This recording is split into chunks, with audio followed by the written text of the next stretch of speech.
Quick question for you. As a brand, have you ever had a video do very well organically, but not actually drive any sales? We've all been there. The video goes viral, but when you check the bank account, nothing really came in. The problem is a lot of videos are really good at getting attention without actually selling your product. Now, in this video, that's exactly what I'm going to teach you how to solve. So here are the 14 lessons that I've learned over the last year of making over 5,000 videos, generating over $50 million in sales for my clients at my agency. Number one, benefits are bullshit. We're taught to sell the benefit because it's what the viewer ultimately wants. It's that deeper emotional desire they have. But after selling millions of dollars worth of product last year and through video, I've learned something. That's not what they actually want. Benefits don't dig into the reason why people are buying products. People are buying products because of outcomes. The outcome is what happens as a result of the benefit. And so that's what your video content needs to be about. It's the ideal life they can have after they buy what you're selling, and then it makes that transformation possible for them. For example, noise canceling headphones becomes, I didn't hear the screaming toddler next to me once on my 6-hour flight. A fast charging battery becomes, I plugged my phone in while I went into the shower, and when I came out, it had 80% battery. Non-stick pan becomes, I made her eggs, and by the time they flipped off the pan, she thought I was a private chef. And so on and so forth. But ultimately, you understand what I'm trying to say. You need to paint a scene in the customer's head of what their life is going to be like after they receive the benefits of your product. So don't sell benefits, sell outcomes.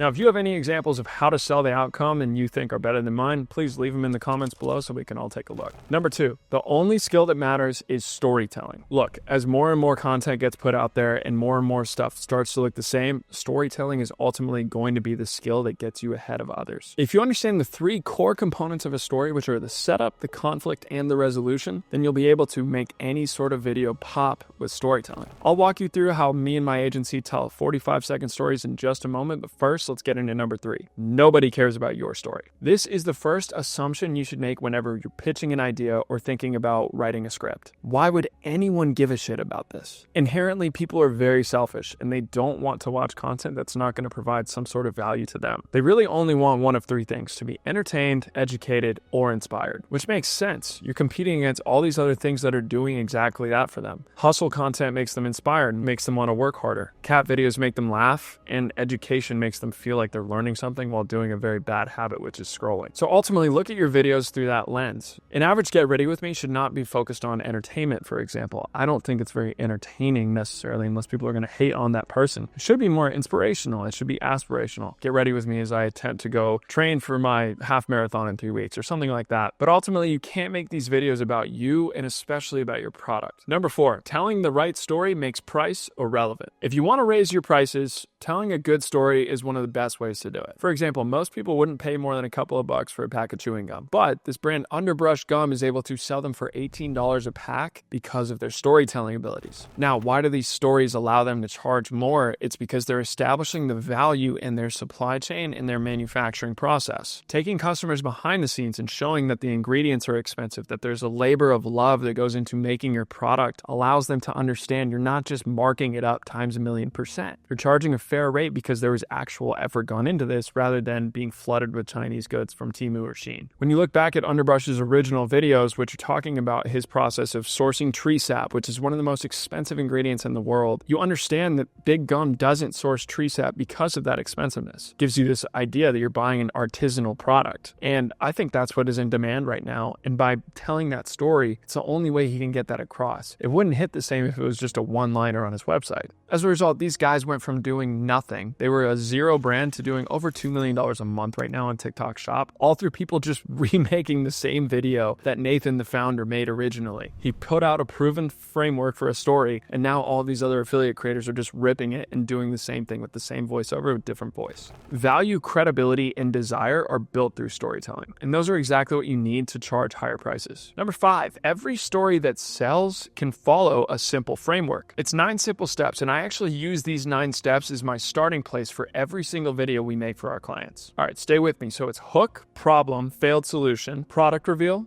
features, product demo, benefits, desired result, and CTA. The key to selling through short form video is by building demand for your product through that initial part of the video so that by the time you introduce your product, they're already sold. This framework teaches you exactly how to do that as a beginner. In fact, I've used this exact same framework across almost 4,000 videos last year that generated over $50 million for our clients. If you want more free content like this, just tap that subscribe button. I'll keep giving it to you. All right, number 6, learn the concept of Trojan horse content. This is what I just mentioned. Before you even introduce your product, you need to have hooked the viewer with a problem that they are already experiencing. For example, if we're selling that chair that's easing back pain, you want to start with the pain that's being caused by a bad chair, and not by saying this is the most comfortable chair you're ever going to sit in. Instead, try this. If you sit for more than 4 hours a day, there's a 90% chance that your posture is contributing to your back pain. Now, you've hooked a lot of people that are doing that exact action. They're sitting for more than 4 hours a day, and the back may or may not hurt. But for those that fit both criteria, they sit 4 hours a day and their back pain is present. Now you've given them the opportunity to provide them with education and information that your product can actually solve. You've earned their attention rather than demanding it, and that in itself is a much better viewing relationship for the customer with your product. Number 7, you're always going to want to add a short headline for every video at the top of the screen. Your brain prioritizes what you see over what you hear. It's called the Colavita effect, discovered by a researcher named Francis Colavita. This explains why showing your hook is more valuable than saying it. And the easiest way to do this is by writing it on the video itself. Now, when you're writing these headlines, you want to laser in on a pain point that your target customer is experiencing. Bonus points if you can portray it as something that people are gatekeeping or hiding from them. Number 8, by far one of the most important, make your hooks shorter. A long hook is an extremely weak hook. And conventional wisdom tells you that you have anywhere from 3 to 7 seconds to hook somebody. In my opinion, you have less than a second to grab their attention, which means you have to have all of those things present: the headline, the visual hook, and the spoken hook. You never know if people are watching their feed without any audio. And so if you're missing any of these key components, you're missing out on countless amount of people that might have been interested in what you had to say.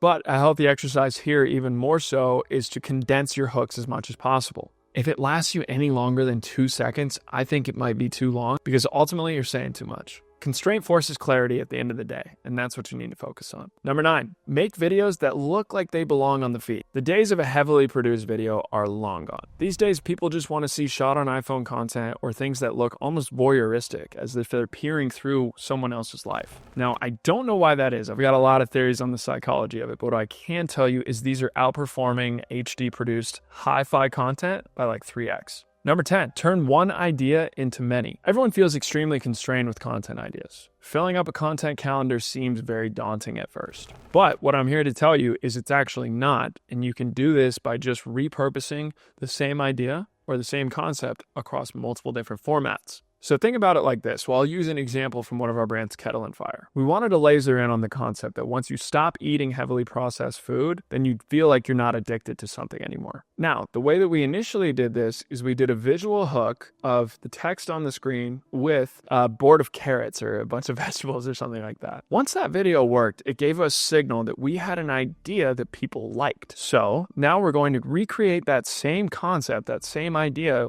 as a green screen video, as a talking head video. And all of a sudden, you've got the same one idea that can now get repurposed over 7 to 10 times without even having to rework a script or rewrite anything. Obviously, you have to reshoot some stuff, but this takes a lot of that heavy lifting out of the equation. Number 11, do not be afraid of a saturated market. A saturated market is not necessarily a bad thing. It's actually a sign that your market has a lot of demand. If your niche is crowded, that means that people are actively looking solutions to the problem that you solve. So this is where the real opportunity comes in, because now you can look at what everyone else is doing and do what I like to call active social listening, where you go to Reddit and look up a brand. You say, what is the main complaint about this brand? Maybe it's AG1. Maybe you go to Reddit and you find out it's not necessarily effectiveness that people care about, but maybe the packaging for AG1 doesn't open properly, right? Or there's just all these little niche issues that the people experience once they buy it. That's your opportunity to find differentiation, is use social listening to look at what are these common complaints people have and then incorporate that in your content strategy. If I'm a competitor at AG1 and I find out that their bags have a hard time opening, what's going to be my hook? ASMR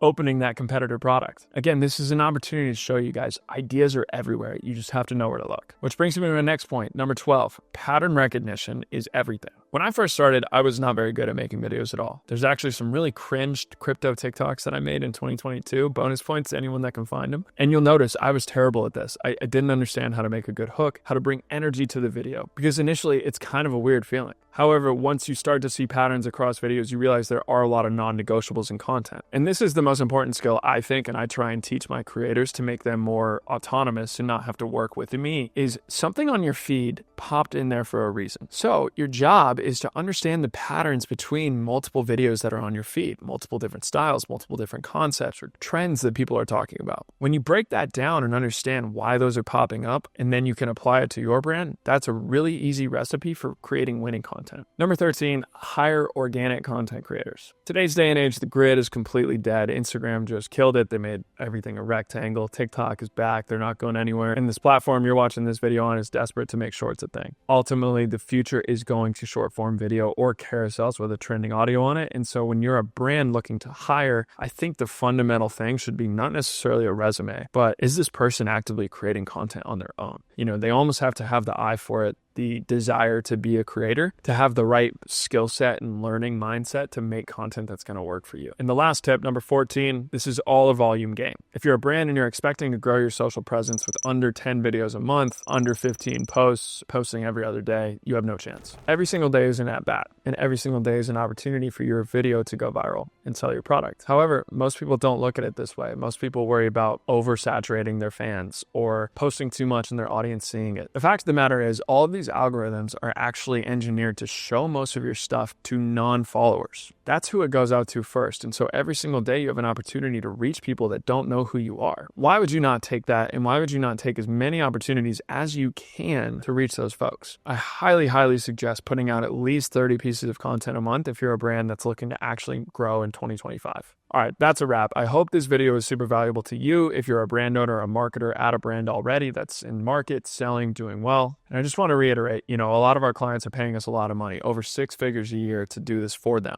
But I'm sharing all that information on this channel for free for you. If you want to watch that 9-step script writing framework video that I was mentioning earlier, I'm going to put that right here just so you can click it easily. And I look forward to seeing you all in the next one.